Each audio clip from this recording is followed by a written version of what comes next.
The desert shimmered like molten glass, heat rising in visible waves that bent the horizon into something liquid and cruel. Zarya's boots dragged through sand that glittered with fragments of pulverized bone, remnants of some ancient catastrophe that had turned this entire continent into a killing ground. Her armor, once polished to mirror brightness for coronation ceremonies, hung in cracked plates across her shoulders. Blue skin blistered where the chest piece had failed. Lips split so deep she tasted copper every time she tried to swallow. Behind her, half buried in ash, the color of charcoal, lay Captain Vane. His eyes were still open. She'd stopped closing them after the third body. The outpost appeared first as a heat mirage, then as something solid. Rusted metal panels bolted to ancient concrete, a structure that looked like it had survived through spite alone. No flags, no lights, just a single door that hung crooked on its frame. Zarya's hand found the grip of her sidearm, empty. She'd fired the last charge into a sand viper 2 days ago. The weapon now served only as weight, a reminder of what power used to feel. She pushed the door. It screamed on corroded hinges. Inside, dim and mercifully cool, a human sat with his back to her. He worked on something electronic, wires spread across a table-like mechanical endrails. His hands moved with the efficiency of someone who'd performed the same repair 1,000 times. A radio crackled static, then a fragment of music, something old from before the colonies, before the war. He didn't turn when her shadow fell across the table. "You're the guide." Her voice came out rougher than intended, raw from days without speaking. "Depends who's asking." His accent carried the flat vowels of Earth's eastern megacities, a place she'd only seen in historical hollows. "A queen," he set down, his tools with deliberate slowness, still not turning. "Then you're already lost." When he finally faced her, she... Sour man carved down to essentials. Scars mapped his jaw.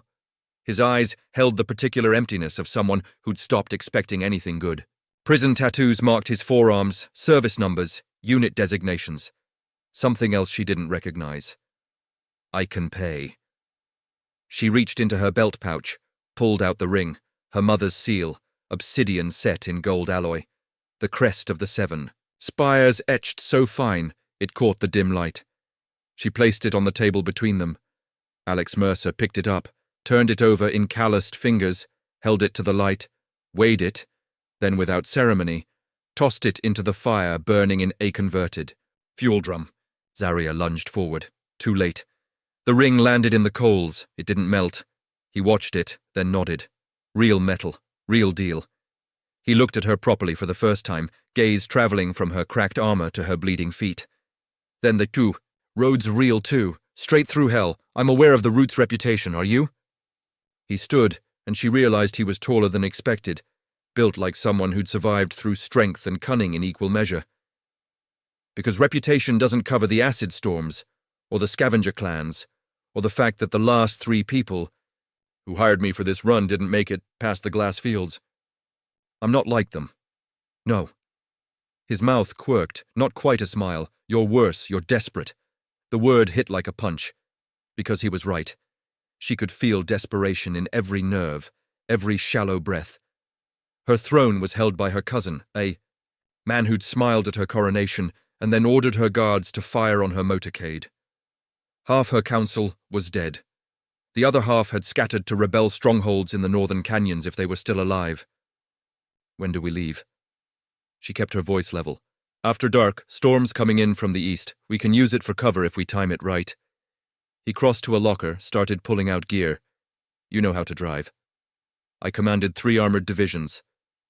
"That's not what I asked." "No, then you'll learn. Can't have a passenger on this run." "Everyone works, or everyone dies." He tossed her a jacket, patch syntax too large. "Put that on!"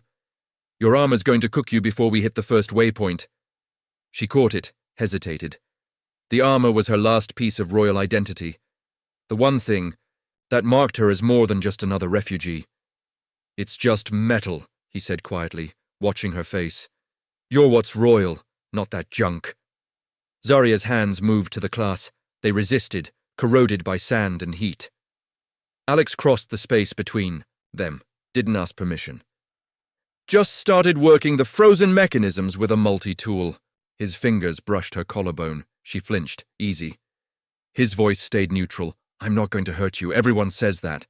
Yeah, but I'm getting paid not to. The armor fell away piece by piece.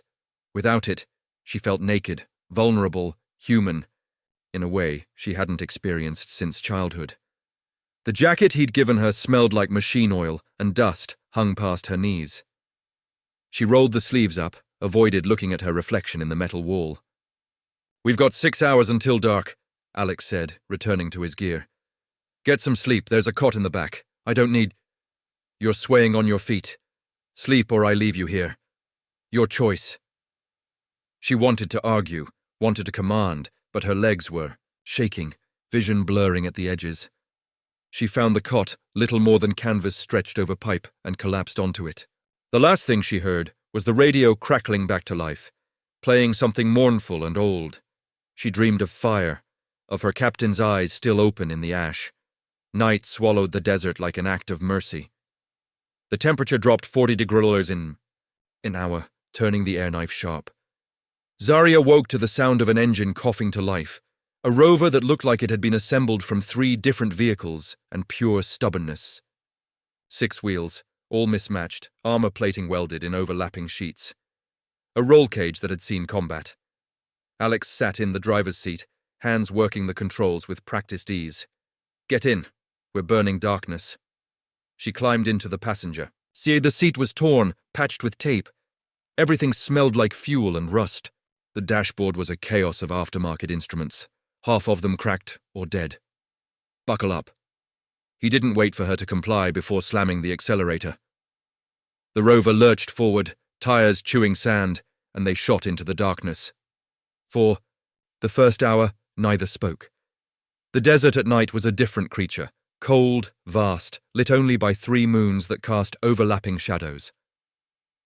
Alex drove without lights, navigating by memory and instruments. Zarya watched the darkness, hand resting near the empty holster at her hip. Turn east, she said suddenly. The ridge is safer. Then you drive. It told you. And I'm telling you that ridge is a kill zone. Scavengers use it for ambush. We go through the flats or we don't go at all. She clenched her jaw so hard her teeth ached.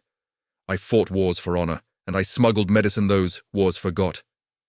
His voice stayed flat, eyes on the terrain. We both lost. The engine hummed in the silence that followed. Zoraya stared at his profile. Sharp weathered, utterly unmoved by her rancor, her anger. No one had spoken to her like this since she'd been crowned. Before that, even if you plan to cage me with commands, she said quietly, you'll have to build stronger chains. He glanced at her then, something like respect flickering in his eyes. Good, I don't want a prisoner. I want someone who survives. The engine hummed in the silence that followed. Zarya stared at this profile, sharp, weathered, utterly unmoved by her rank or her anger. No one had spoken to her like this since she'd been crowned. Before that, even her tutors, her guards, her advisors, everyone had learned the language of difference. This man didn't know it or didn't care to use it. Why medicine? Shesked. Why not? You could have smuggled weapons, tech, things that pay. Better? Yeah. He shifted gears as the terrain changed. But kids don't die waiting for weapons. Before she could respond, the horizon split open with light. Green, sickly, spreading like infection across the sky. Lightning that moved wrong, forking downward in slow motion. Alex's hands tightened on the wheel. Storms early. What kind of storm? The kind that eats metal and flesh and doesn't care about the difference. He accelerated, the rover's engine screaming, "Hold on to something!" The green light intensified, spreading light gang green across the clouds. Wind hit them from the side, strong enough to rock the rover on its suspension. Then the first drops fell. Thick, viscous, hissing where they struck the hull. Acid! How far to shelter? Zarya's voice stayed controlled. Too far. More drops. The windshield started to pit and cloud. Alex yanked the wheel hard left, sending them careening toward a cluster, rock formations barely visible in the stormlight. The rover bounced over stones, suspension groaning, and for a terrible moment, Zarya thought they'd roll. Then the formations rose around them, offering partial cover. Alex killed the engine. In the sudden quiet, she could hear the acid eating the hull. "If you want to lead," he said, voice calm despite everything. "Stop giving orders. Start giving up. Fear." She turned to him about to respond when lightning painted, the interior green, his face half in shadow, eyes reflecting the storm. For a heartbeat, she saw not a smuggler but something else. Someone who'd survived things that should have killed him. Someone who understood exactly what she was running from. "I can't give up fear," she said quietly. "It's all I've left." The rover shuddered as wind slammed into them. Metal screamed somewhere in the chassis. Alex's hand,